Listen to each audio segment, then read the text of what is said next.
আমাৰ কাৰণে সেইটো এটা খুব আনন্দৰ বিষয় উৎসাহজনক এইটো এটা ৰাজনৈতিক ঘটনা বুলি মই ক'ব খোজো যোৱা বিটিসি ইলেকশনৰ আগে কালাগাঁও অঞ্চলৰ আমাৰ বিপিএফৰে ভালেখিনি কৰ্মীবিলাকে আৰু মানে বিভিন্ন দলৰ কৰ্মীবিলাকে নিজৰ নিজৰ দলবিলাকত তেওঁলোকে থাকি পেলাই আমাৰ বিপিএফৰ বিৰুদ্ধে কাম কৰিছিলে বিপিএফৰ পৰা বিজেপিত যোৱাবিলাকেও আজি ঘূৰি আহিছে বা বিপিএফত কেতিয়াও নহা আমাৰ ইউপিপিএল কৰাবিলাকেও আজি বিপিএফ দলত যোগদান কৰিছে এই অঞ্চলত আমাৰ বিৰোধী দলৰ যিমানখিনি শক্তি আছিলে সেইখিনি শক্তি আজি শূন্য হ'ল বুলি মই ক'ব খোজো কিয়নো ইউপিপিএল আৰু বিজেপি কৰাবিলাকে তেখেতসকলে স্পষ্টভাৱে ধৰিব পাৰিছে যে এই অঞ্চলত এতিয়া আৰু বিপিএফৰ বাহিৰে অন্য দল কৰি একো লাভ নাই ভৱিষ্যত নাই গতিকে সময় অপচয় হ'ব শক্তি অপচয় হ'ব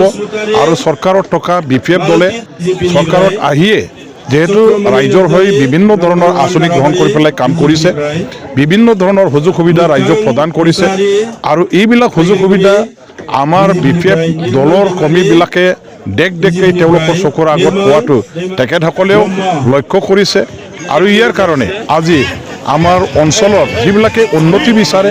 নিজৰ ব্যক্তিগত পৰিয়ালৰে হওক বা অঞ্চলৰে হওক গাঁৱৰে হওক সমাজৰে হওক তেখেতসকলে উন্নয়নৰ স্বাৰ্থতে আমাৰ বিপিএফ দলৰ লগত জড়িত হৈ কাম কৰিবৰ কাৰণে নিজৰ নিজৰ পুৰণা দলবিলাক ত্যাগ কৰি আজি আমাৰ দললৈ যোগদান কৰিছে আৰু ভালেখিনি আজি যোগদান কৰাৰ ভিতৰত ক'বলৈ গ'লে প্ৰায়ভাগ আমাৰ ইউপিপিএলৰে বেছি আছিলে 111 জন আমাৰ আজি তেওঁলোকে যোগদান কৰিছে আৰু বাকীখিনি যিবিলাক আছে এটা দুটা পৰিয়াল তেওঁলোকৰো আজি নিশ্চয়কৈ আমাৰ ইয়াত যোগদান কৰা এই ঘটনাটো দেখা পায় লাহেকৈ আমাৰ দললৈ আহিবৰ কাৰণে নিশ্চয় আগবাঢ়ি আহিব আৰু অকল ইয়াত মাত্ৰ নহয় আমাৰ ইণ্টায়াৰ দতমা সমষ্টি কচুগাঁও সমষ্টি বনগাঁও সমষ্টি অন্তৰ্গত বিভিন্ন গাঁওবিলাকত থকা ইউপিপিএল আৰু ইউপিপিএলৰ বাহিৰেও বিজেপি দল কৰাবিলাকেও আজি স্ব ইচ্ছাই তেখেতসকলে আমাৰ বিপিএফ দলত আহিবৰ কাৰণে আগ্ৰহী হৈছে আমি কোনো দলৰ মানে বিৰোধী দলৰ মানুহখিনিক আমাৰ দললৈ আনিবৰ কাৰণে এওঁলোকক কেতিয়াও আমি হেৰি কৰা নাই মানে কি কয় প্ৰলোভনো আমি দিয়া নাই বা তেখেতসকলৰ ওপৰত আমাৰ কোনো হেঁচাও নাই তেখেতসকলে স্ব ইচ্ছাই নিজৰ ইচ্ছামতে নিজে আজি বুজি পায় ৰাজনীতিৰ যিটো ঘটনা পৰিঘটনা এইবিলাক ধৰিব পাৰি বিপিএফ দলত যোগদান কৰিবৰ কাৰণে আগুৱাই আহিছে আমি কেৱল মাত্ৰ গ্ৰহণ কৰিবৰ কাৰণে স্বাগতম জনাবৰ কাৰণে আজি কাৰ্যসূচীবিলাক ল'বলৈ আগবাঢ়িছোঁ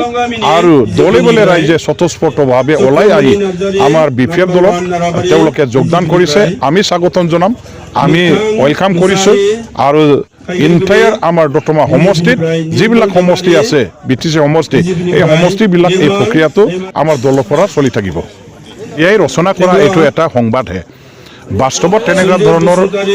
এতিয়ালৈকে তেনেকুৱা হোৱা নাই